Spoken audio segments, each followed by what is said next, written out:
Hey everybody, Chris Peters here, and welcome to another edition of Talking Hockey Sense. It's episode 84 of the podcast. So glad you could join me for it because it's right in the thick of everything. We are almost to the NHL draft. As we record this, 3 weeks away from the opening round of the NHL draft. Can't wait to see how everything shakes out, but we're already kind of starting to do that. We try to predict things before they happen, right? So the mock draft for this upcoming draft, and there will be another one coming later on, but the pre-scouting combine mock draft is now up on FloHockey.tv. We're going to talk about that a little bit today. Also going to talk about the upcoming scouting combine, which I'll be at in Buffalo in the next couple of days here, because that is basically the last major draft event of the entire year.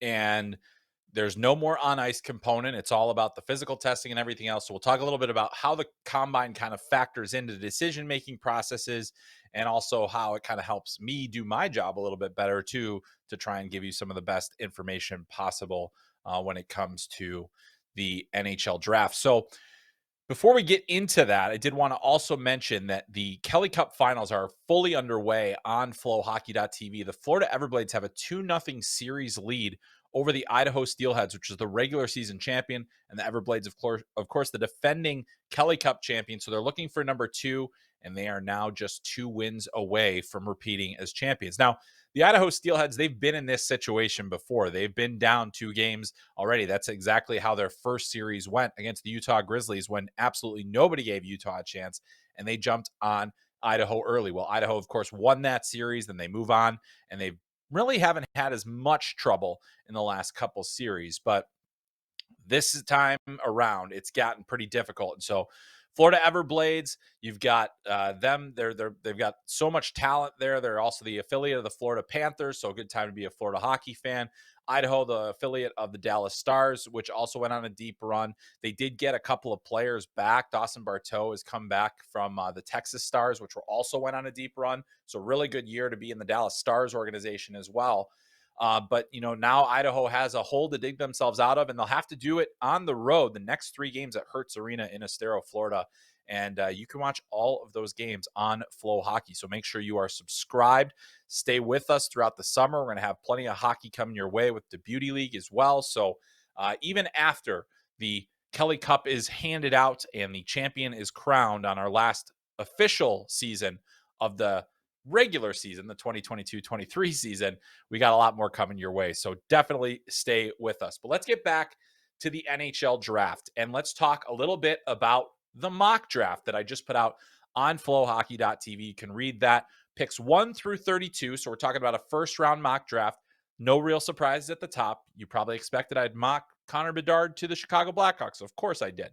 You'd probably expect that Adam Fantilli was mocked to the Ducks, because I've been saying on this podcast for a while that's where I think he is the best fit. And of course, that's where he ends up.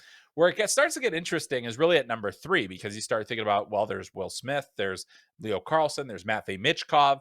Is any other players kind of in the mix? Does anybody have David Reinbacher particularly high, the right shot defenseman? It seems like he's going to go pretty high in this draft. But with that 3rd overall pick, you've got a team in Columbus that has basically told anybody that will listen that they're taking a center. I think after Jarmo Kekalainen was at the Men's World Championship, got a chance to see Leo Carlsson up close and personal. I really do think that that's going to ultimately be their pick. It's not set in stone. They did make it a significant trade, adding Ivan Provorov from the Philadelphia Flyers, and then traded away their first round pick as part of that package. And so the Philadelphia Flyers have gotten an extra first rounder. So a little bit surprising to see Columbus spend that big, but they did need help on the blue line, something more immediate. And now they've got Ivan Provorov back there to go along with guys like Zach Werenski and the upcoming David Jiricek and other players like that. So Leo Carlsson there. Next up, the San Jose Sharks, another team that has a very strong decision to make, because they could go ahead and take the big swing and go after Matvei Michkov. No, they're not going to get him for the next 3 years. Or they could potentially land a very significant piece for their future in Will Smith, a highly skilled center that can drive play and, gives them a lot of value. It might be the safer pick to go with Smith, but, I think that they'll at least be tempted by Michkov. Will they actually do it? That's another thing entirely that we'll have to wait and see. But in the mock draft, that's where I put Will Smith with the San Jose Sharks. At number 5 in Montreal, this is where I think things could go a little bit off the rails. While I do think it's very possible that they're going to take a scoring winger here or a scoring forward, they are among the teams that I think will be tempted by the opportunity to draft a right shot defenseman with size, with good two-way capabilities. And I did put David Reinbacher to them at 5. I do think Reinbacher is going to go higher than you've seen him on a lot of the public lists. I think that there's a lot of enticing forwards, but Reinbacher is a legitimate, potential, at least in terms of ceiling, a top pairing guy. And that is, if you're picking in the top 5 and you're looking for defensive help, and let's face it, the Habs have plenty of good talent on the back end, but they could probably stand to use a real blue chip prospect. If that's what they believe Reinbacher is, that'd be a very strong pick at number 5. It's not necessarily need based. I do think there are a lot of teams that have Reinbacher very high on their draft boards, and we will wait and see if Montreal is one of them.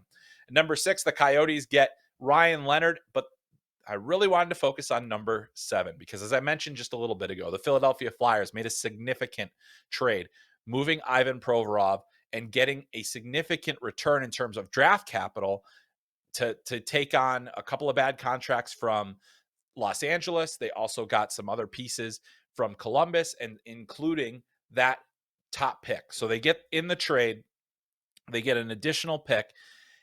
And what I think that the reason I bring up that trade as being so important for the mock draft is I think that this was our first signal from Daniel Briere, the new general manager of the Philadelphia Flyers. Things are going to change in Philly, and the rebuild may be in the offing. We started hearing rumors that Carter Hart could be on the move. There's been a lot of speculation that Kevin Hayes will be on the move. There's a lot of, kind of a reset happening in Philadelphia. They're kind of going with the brand new orange and, trying to set this whole thing with Daniel Briere and Keith Jones as their brain trust on the hockey operations side. We don't have a lot of indication of how Daniel Briere is going to, structure his staff going forward and different. He has made some significant hires and has made a couple of changes here and there. But, largely the amateur scouting staff is still intact and everything is kind of the status quo there. Will they continue to make the same decisions that they've been making, or is Daniel Briere going to put a new stamp on the team? And so on the mock draft, and I'm not going to go through every single pick. I'm just going to, after this, we'll jump around a little bit. But I did want to get to this one because I think Matvei Michkov is going to be a real possibility for the Philadelphia Flyers, and I'll tell you why. If Daniel Briere is really serious about rebuilding, if he is absolutely sure that this team needs a reset, there are a few ways to make a bigger splash at number 7, which is kind of just outside the range of those foundational prospects, those guys that are going to make a difference in your future, in the long term, the near term. There's a lot of other players that have plenty of other risk, and Michkov has plenty of risk himself, but he has possibly some of the most boom potential that we're talking about here. Could he be a significant piece for the future of the Philadelphia Flyers?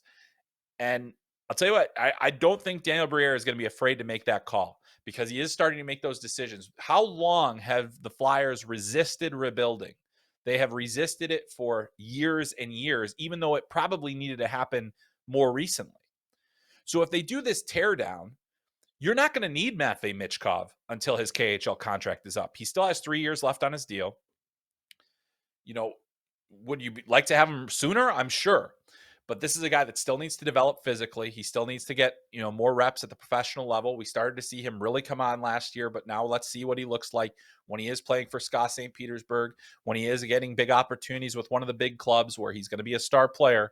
And so I really do think that Danny Briere has an opportunity here to make one of the splashiest picks of this draft at number 7. And I don't think you can make a bigger splash in that range than with Matvei Michkov.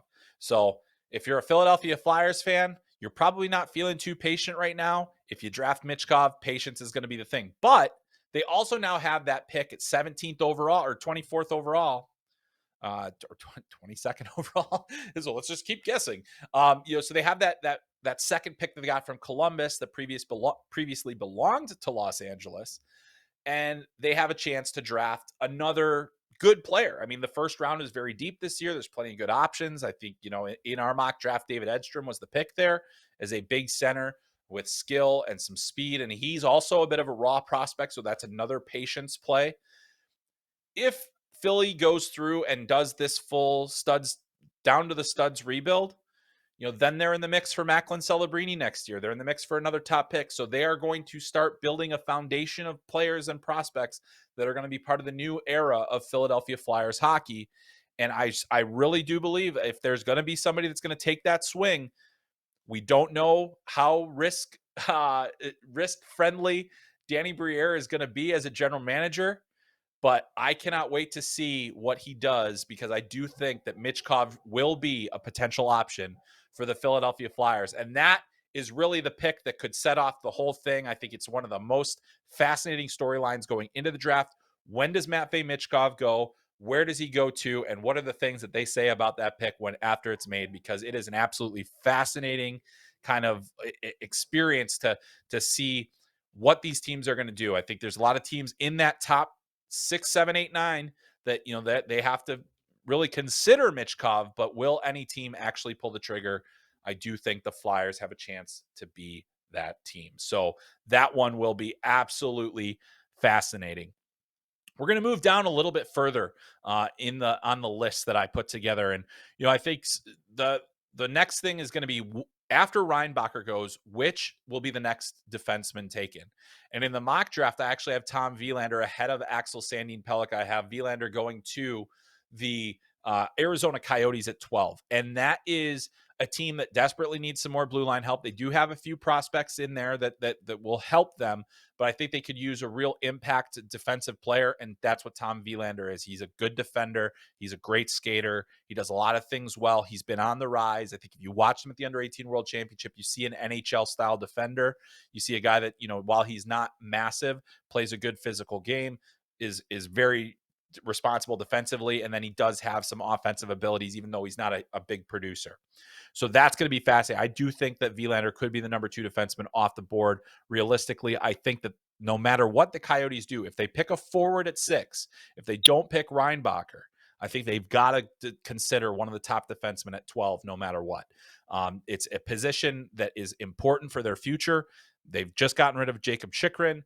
They've gotten, there's the players they have. I don't think they really have blue chip prospects on the blue line, but I think either Reinbacher, Wielander, Axel Sandin Pellikka could be difference makers on the blue line. Moving on, I wanted to have a discussion about size. We talk about it every year, but this year in particular is fascinating to me from a size perspective, because let's think about some of the best players in this draft. Connor Bedard, Matvei Michkov, Zach Benson, Will Smith, Ryan Leonard, Gabe Perreault, Andrew Crystal, Riley Heidt, Braden Yeager. A lot of these guys are under 6 feet tall. And if you've been watching the Stanley Cup playoffs, everybody's really been talking about how big Vegas is. And it is true. They're big, they're burly, they're hard to play against, and they are currently dominating the Stanley Cup final. Size matters. It does. I mean, you can't have a team that's all one thing or all this. You definitely need skill. There's certainly some players like a Jonathan Marchessault who doesn't necessarily have that size factor, that makes a significant impact in the playoffs. And so you can't forget that either. But I do think teams, I think there's a pretty significant difference based on what I'm hearing from scouts between what the scouts have in terms of their higher picks, like the top tier picks, excluding guys like Michkov and Bedard, who are exceptional, Will Smith again, and Ryan Leonard, like they're kind of in that class.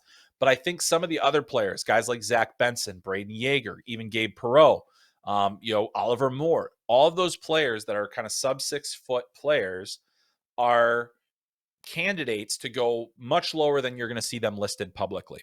And on the mock draft, that's kind of what happened. I've got Zach Benson going 17th in this one. That's to Detroit. Number 18, Gabe Perreault to Winnipeg. Number 20, Yeager.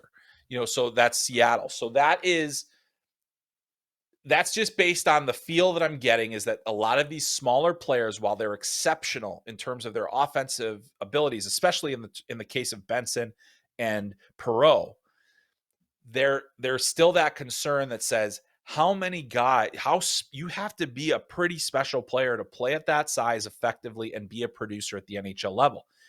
And when you're drafting in the top 15, top 20, You want players that are going to make a significant offensive impact. Now, we know from history that not everybody can do that in that range. But I'm telling you right now, these players, while I personally like them, I had Benson as a top 10 pick. I had Perot very high. I had Yeager pretty high. Like, those are still the risks that teams are trying to manage and saying, what is the probability of that player panning out versus a Samuel Hanzik, who's 6'3", a Matthew Wood, who's 6'3", and both of those players, it's not just that they're big; they're also very gifted offensively. Did they have the points and the production of some of the other players that we're talking about?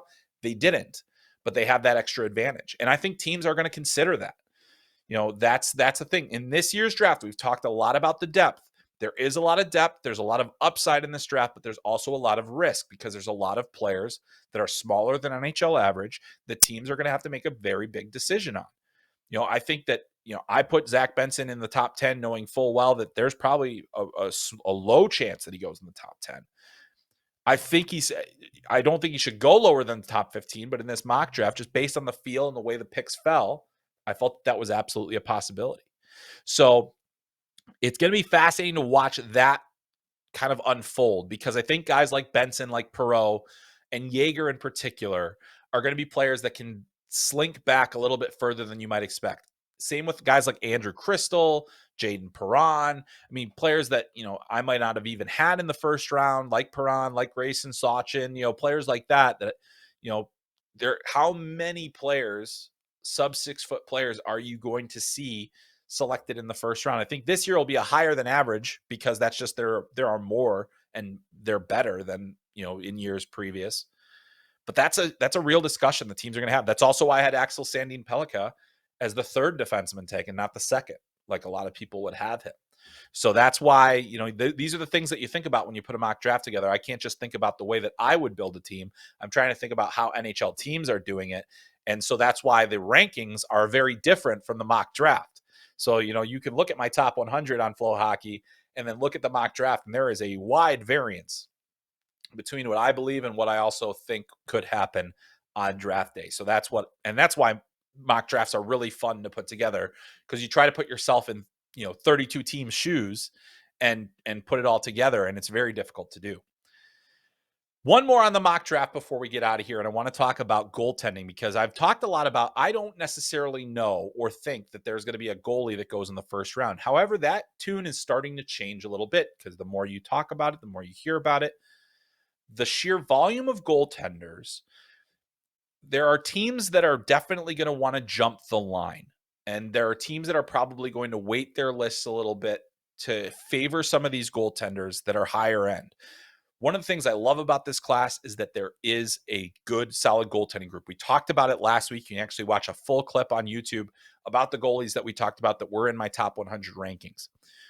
But I think there's really only one player that is going to get a significant opportunity to be the first round goalie of this draft. I think it is Mikhail Gulyaev from the Omaha Lancers. Recently announced that he will be going to UMass next season. I think he'll probably play at least 3 years there, and be, just continue to develop at the pace he's developing at. There are no goalies, at least for me, that have highest ceiling as Harabel does. He is a competitive player. He's quick. He's huge at 6'6". He checks all the boxes teams want. So I put him at number 27 to the Colorado Avalanche. Now, the Avalanche are very specifically chosen. I was actually recently on a podcast, the DNVR Avalanche podcast, with AJ Hayfley, and I was talking about, we kind of talked about this idea, and it stuck in my head. And the more I thought about it, the more sense it made to me. Now, Colorado is a very analytically inclined franchise. They have, a robust analytics department. They've got, obviously their scouting department. There's all sorts of interesting scenarios. I think a lot of those teams tend to shy away from goalies, and especially since Mikhail Gulyaev does not have amazing numbers. He was on one of the worst teams in the USHL by record, and that obviously is going to impact a goaltender. Still, you want to see progression. He did very well at the Under-18 World Championship, good last impression. I think when you draft a player like Harabel, you are drafting a package. You are drafting the future. You are basically making a huge bet on upside, knowing that there's risk. But when you're picking 27th, and the Colorado Avalanche will not pick again until the 5th round of this draft, barring trades. The 5th round. Imagine if you come out of this draft and you get, okay, you might have gotten a middle 6 forward or a bottom 2 pairing defenseman or, a high upside center that's a bit of a project. Or you could draft a number 1 goalie. I think that the risk reward of drafting a player like Hrabal at that range, especially for a team like Colorado, the reward is pretty high. The risk is even higher because goalies are inherently full of risk. They are among the least predictable. Even as teams continue to invest in goalie scouting and experts that do this, it's still going to be a process to get those players to where they need to be developmentally in order to reach their full potential. And anything can happen along the way that completely knocks a goalie off the rails. But I really think that this is a place where Hrabal could go, because if you're Colorado and you say, we're not going to have another pick, so we've got to, why not take a big swing? What would you rather have, a bottom 6 forward or a number 1 goalie, a bottom 2 pairing defenseman or a number 1 goalie?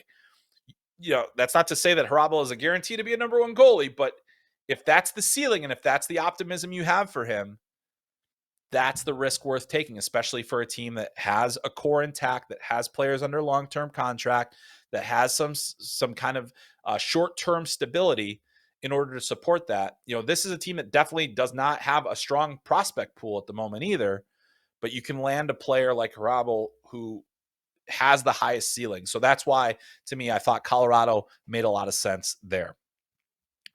So make sure you go and read. That's just a summary. We got through many picks, but you can go and read the entire mock draft on FloHockey.tv. And I also want to pause for just a second to remind you that there is a ton of NHL draft content on FloHockey's YouTube page right now. We have clips from this podcast. Additionally, I've been filming other scouting reports. We have one up on Connor Bedard right now, detailing what makes him so special. And it's not just me talking. There's also highlights. You can see some of the clips from throughout the season. You can see some of the things that I'm talking about with these players. We're going to have a number of other CHL players that we're going to feature. You can also check out our draft profile stories that we've done on the top 3 guys from the National Team Development Program. Oliver Moore also in there, Trey Augustine. So you were talking Perreault, Leonard Smith, Adam Fantilli, Gavin Brindley from the University of Michigan. We have another one coming up with Brandon Naurato, the head coach of Michigan, that I think you guys will really enjoy as well.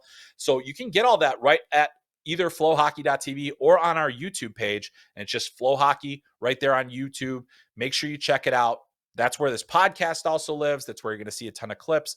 But we are trying to build as robust an offering there for NHL draft fans that you'll see in terms of video scouting and everything else. And I'm really excited about where we're going with it, because I've had a lot of fun doing it. And I think that it's a little different than what I've done in the past. And I love that you guys are willing to read my work. Hopefully you'll be willing to listen to me talk some more after having me in your podcast here for the last little bit. But, and while we're doing that, comment on the videos. I'm going to try to start getting a little bit more active in the comment sections of those. We can have debates. We can talk about different things. But yeah, go over there and do not miss any of this, because we've got so much stuff. And then, of course, continue to read all the content that we'll have coming at you, especially from Buffalo. And that's why we transition here now. We're going to talk about the NHL Scouting Combine, and it will be happening in Buffalo. It is a great event each year to have a chance to visit with players, to meet them, interview them, and that's for teams and for me. But then also we have the physical testing element on Saturday. So I'll be heading to Buffalo on Thursday evening, and then I'll get there. We'll have some stuff on Friday. I'll be talking to guys like Connor Bedard and Leo Carlson, Adam Fantilli, and then on top of that, there are over 100 players that will be going through the physical testing portion of the Scouting Combine, which is the most famous part of the Combine, but it's certainly not the only part of this week. Now, players are already in Buffalo right now. Many teams are already stationed there. They've got it all set up where the Sabres play. The physical testing will be in the Harbor Center. And I'm really excited to kind of get there. Like, the physical testing, the results don't matter a ton. I think the process, how a player battles through, the work ethic that they show, the preparation that they put into it, how they've trained their bodies and different things, that all matters there. And that'll be viewed closely by the strength and conditioning coaches and the team doctors and everybody else that's there observing these players, because it's not just all about, how they score. It's also about, how did they look doing it? Was there anything wrong with technique? Was there other things? And the strength and conditioning coaches can provide all that context. And then you've also got the medical testing, which is another key component of the scouting combine. We've heard many years where players have had something discovered that would either prevent them from playing or something that needed to get corrected before they were playing. It can impact things. You're not going to see a ton of movement between what the players are doing, or what teams feel about players and then where they're at after the combine. I just don't think there's a ton of movement, but the combine remains important. The interview process is important. Players can move up and down based on how things happen in Buffalo. And a lot of times it's the interview process that's the most important for teams, in addition to the medical testing where they get everything figured out. So the interview process, as we know, there's all sorts of, famous weird questions, things where you try to make the player uncomfortable or try to, see what makes them tick. And there's all different things. And I'm not really into the mind games. I don't think that that's necessarily helpful, but I do think there's really good opportunities for players to get to know a player. And also the thing that I think is one of the most important qualities of a prospect or anyone that's trying to get better, anyone that's trying to better themselves, self-awareness is a big thing. And so the scouts want the players to be themselves. They want them to be exactly as they are. But also I think the players need to understand being self-aware, accurately assessing yourself, accurately assessing your strengths and weaknesses. That's going to tell a team that you know what you need to do to improve. And when you are also, your how do you talk about your teammates? How do you talk about your opponents? There are going to be all sorts of questions about, how much a player wants to win. And they'll put all these different scenarios towards them and say, how much do you want to win? And sometimes I think the questions are harder than they need to be. But I do think that it's an important opportunity for players. They get to show their maturity. They get to show their personality. They also get to show, it's a job interview. And at the end of the day, it's a job interview for a multi-million-dollar opportunity. And a lot of these players, I think scouts and administrators understand they are not fully formed. They are not who they are going to be as adults. There's plenty that they're going to learn, but the foundation is set. So what they are, a lot of traits about their personality and how they act, how they treat people, all those different things, that comes into play. So it's a really important week for a lot of teams as they solidify their boards. It's not going to move guys significantly up or down. There are probably some guys that are on the bubble to be on the list at all, and maybe this is their opportunity to make a case for themselves. But more than anything, the combine is just that finishing, because all the on-ice component is over. By the way, congrats to the Quebec Remparts of the CHL winning the Memorial Cup. The QMJHL has another Memorial Cup. And boy, I got to tell you, Seattle, that was a crazy finish to that one. Great team, but unfortunately it came up way short in the final. But man, this is, to see that we're basically at the end of the season here, and now we're at the combine. It seems like such a marathon when you're in it, but then you get to the end and it's just a sprint to the finish. And the fact we're only 3 weeks away from the draft is pretty crazy right now. So I'm really excited about where things are and what this time of year means, because we're going to be doing so much more with mock drafts, with rankings, with talking about, the players that are further down the board. And then, talking about all these top players and where they might ultimately end up. So it's the best time of year. And so I'm really excited to get out to Buffalo, really pumped to go get some wings at Gabriel's Gate, which is where that's my haunt. And also it's going to be my birthday this weekend. So it is also Treat Yourself Saturday up in Buffalo. So watch out, everybody, after the combine is over. I will be, I'll at least be eating wings. I'll also be watching the Kelly Cup Finals game. At that point, it'll be game 4 or game 5, if necessary, on Saturday night.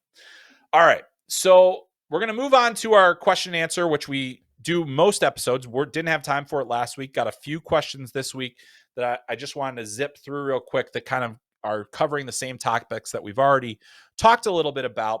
And if you checked out last week's episode, which was all about the draft rankings, it's still all relevant. Nothing has really changed from that. The rankings aren't different. So if you haven't listened to it yet, go back and check it out.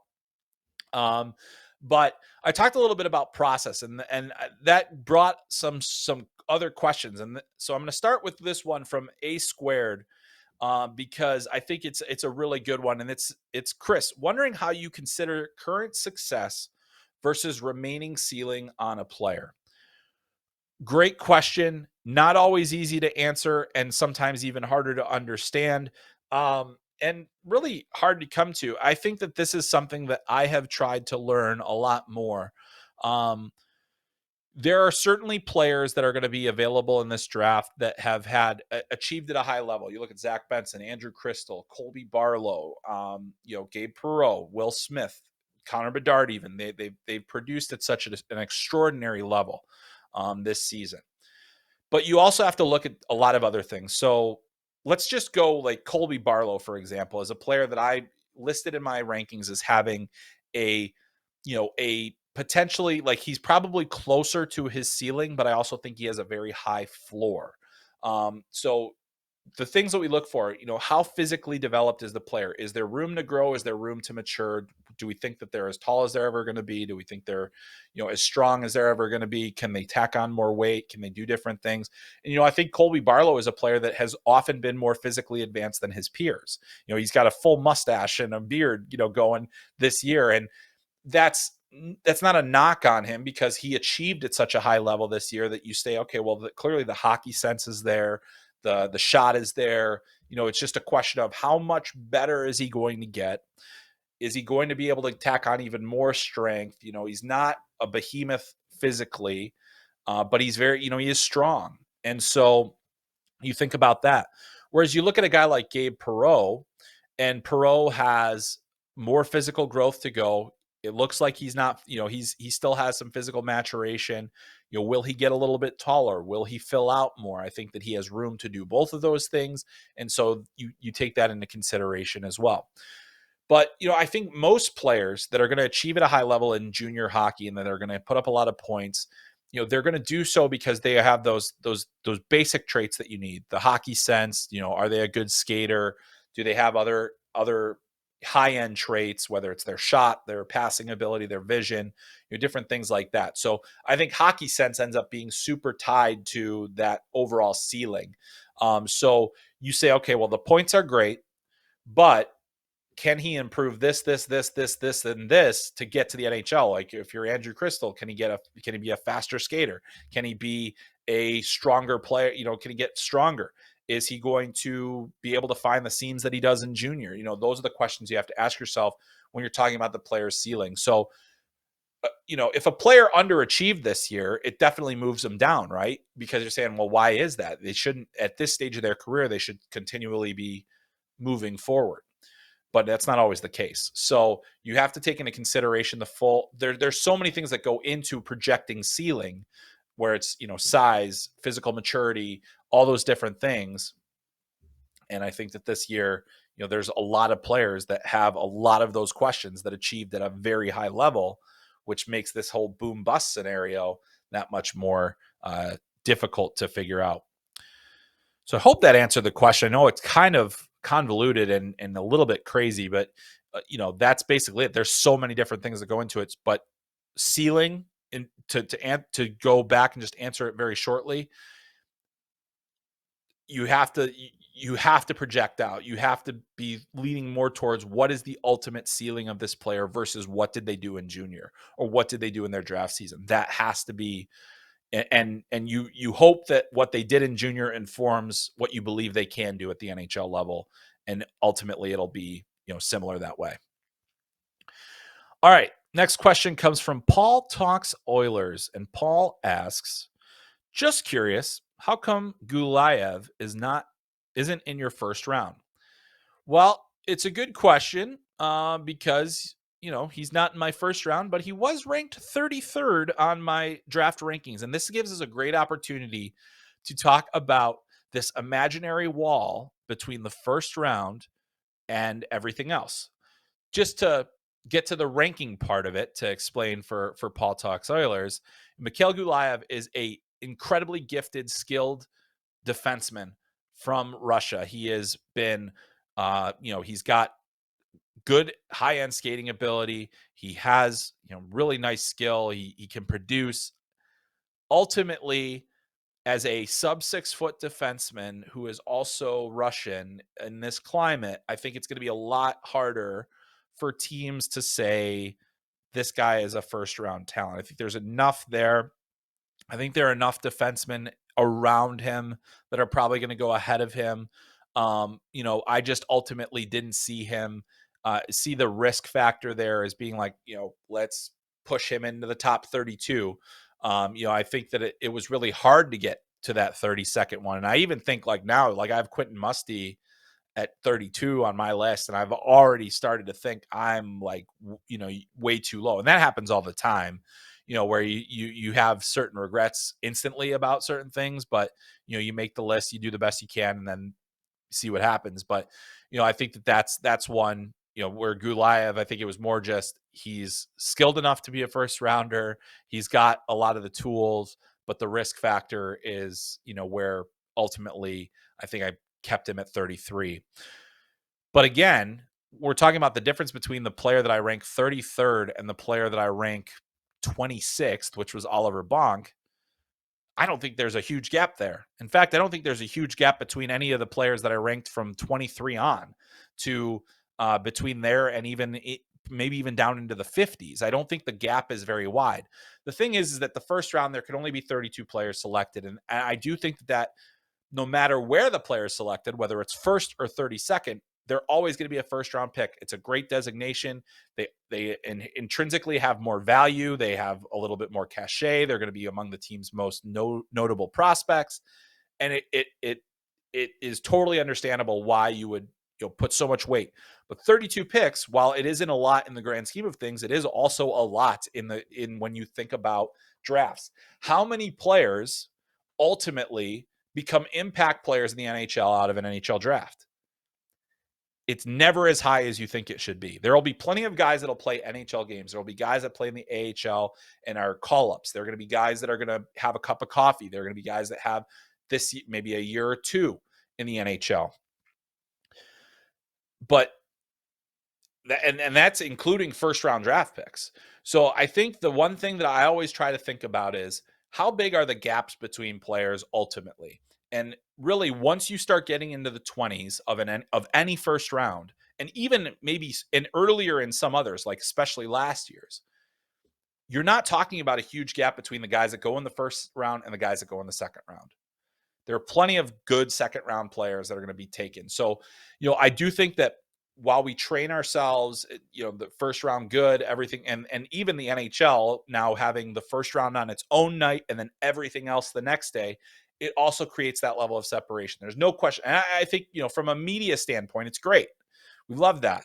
But from a actual prospect evaluation standpoint, a lot of those guys that are ranked in the 30s, 40s, 50s of any of our lists or any of the teams' lists, it, doesn't make them a bad player. In fact, it makes them an exceptional player to be in that range. So, I think that sometimes we do get a little too hung up on first round versus everything else. So something to note and think about. But I love the question. I think it's a valid one because I know that Gulyaev is a first rounder in a lot of public lists. And for me, it was just, risk reward factor. I think the reward's very high. I think the risk is a little bit higher. And so that's something that I took into consideration because I try to think more like an NHL team, not always, because you'll see I'll do things like put Zach Benson in the top 10 and other stuff like that a lot of NHL teams probably wouldn't do. But nonetheless, fun to think about. All right, our next one is kind of talks about something similar in this regard, and I'm excited to answer it. Pete asks, of the players you ranked in the first round, who has the greatest bust potential? To my amateur eye, Perreault, Boot, Stramel, and Crystal seem like candidates. I don't think you're wrong. I think that this year's draft has so much boom bust potential.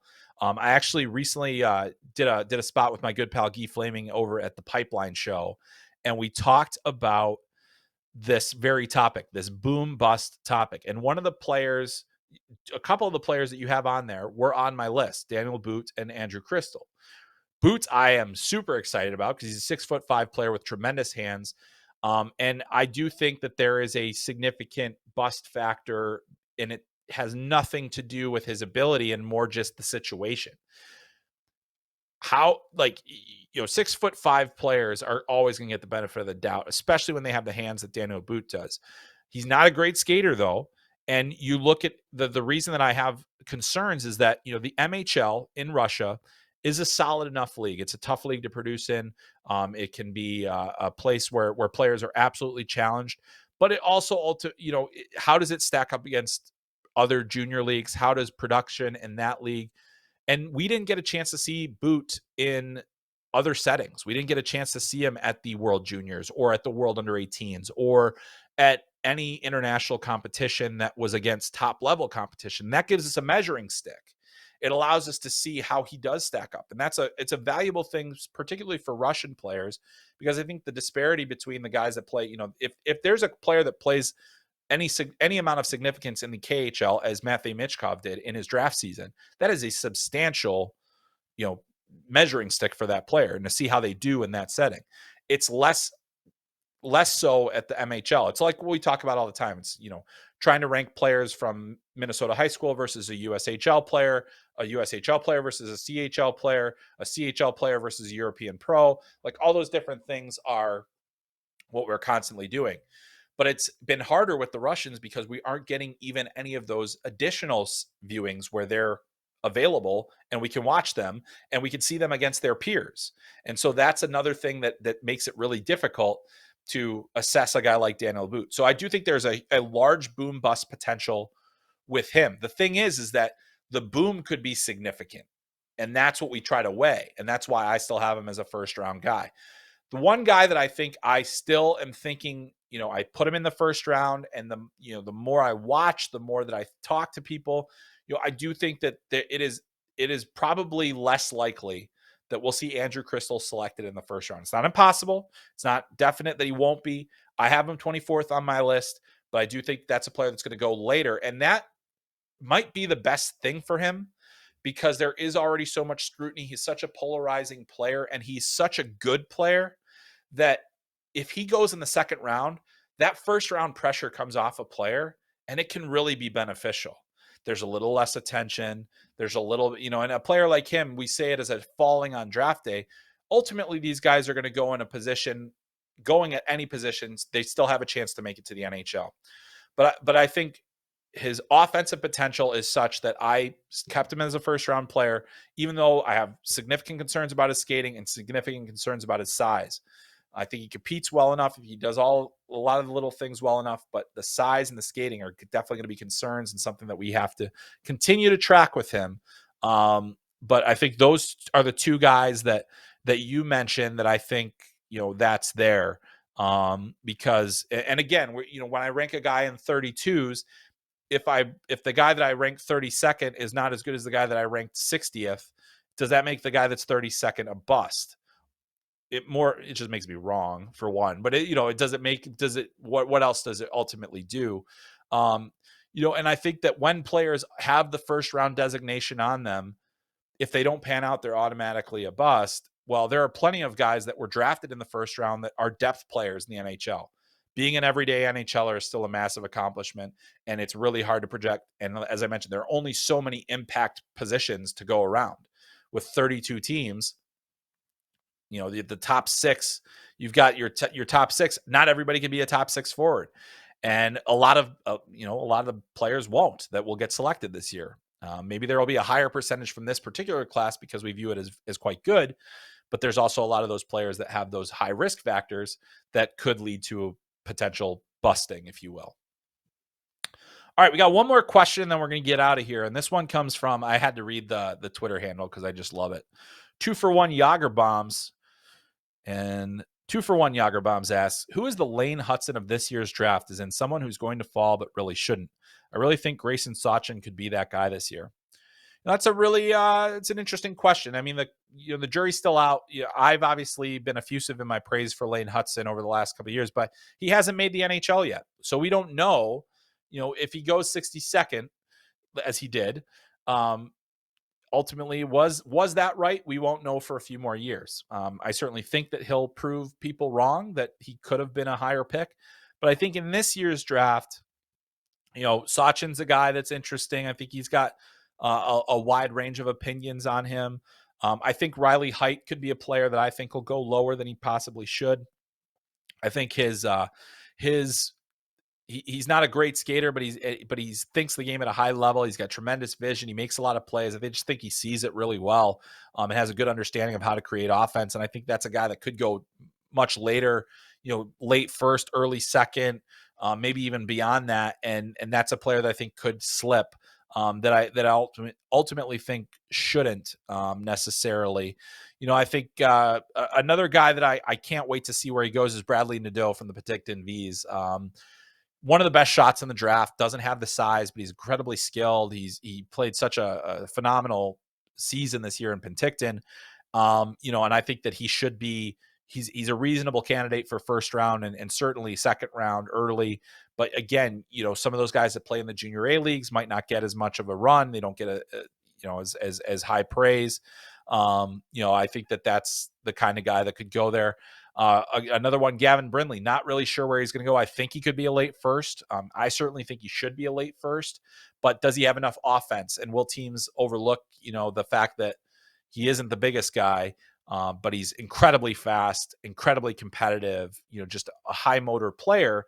I think that ultimately he will find a place, but that's another guy that could probably dip a bit further if the wrong teams pass on him, then it could be a little bit more of a tumble. So that's the way things go. That's the way things go in the draft. And that's, anything can happen. All right. So I'm going to head to Buffalo this week. I'm going to go eat some wings, but I'm also going to talk to a lot of NHL prospects. And when I come back next week, we're going to talk all about it here on Talking Hockey Sense, because there is always news and information and things that you will need to know going into the draft that come out of the Scouting Combine. And this will be one of the many places on FloHockey that you'll be able to get it. Don't forget, you can download this podcast wherever you get podcasts. Make sure you're subscribed to it so you never miss an episode. This is the time of year where this is a really handy resource for you. I hope that you enjoy all the information that comes out of it and it gets you ready and excited for the NHL draft. You can also catch us on FloHockey.tv, the Flow Sports app, and as I mentioned before, YouTube. Just look for Talking Hockey Sense or the FloHockey channel on YouTube. Great places for that. Don't forget to subscribe and watch the remainder of the Kelly Cup Finals. Florida Everblades, they're up 2-0, but Idaho Steelheads should not be counted out. A record-setting team this year. Should be a great finish to that series. I do not expect Idaho to go quietly, and Florida is rolling a little bit right now, so it should be a really fun finish to that. But hey, we've gotten through another NHL draft episode of this podcast. We're going to have a couple more, and even after the draft, we'll bounce back and talk so much more about it. So do not go anywhere. Make sure you're subscribed. Make sure you're coming back. We'll have much more on future episodes of Talking Hockey Sense. Want to give a special thanks to everybody that asked questions. A huge thanks to Amanda for producing today's show, and to all of you for listening. It has been an absolute blast, and we are only just getting started. The real fun stuff is coming real soon. So make sure you're joining us next week right here on Talking Hockey Sense. My name's Chris Peters. We'll catch you next time.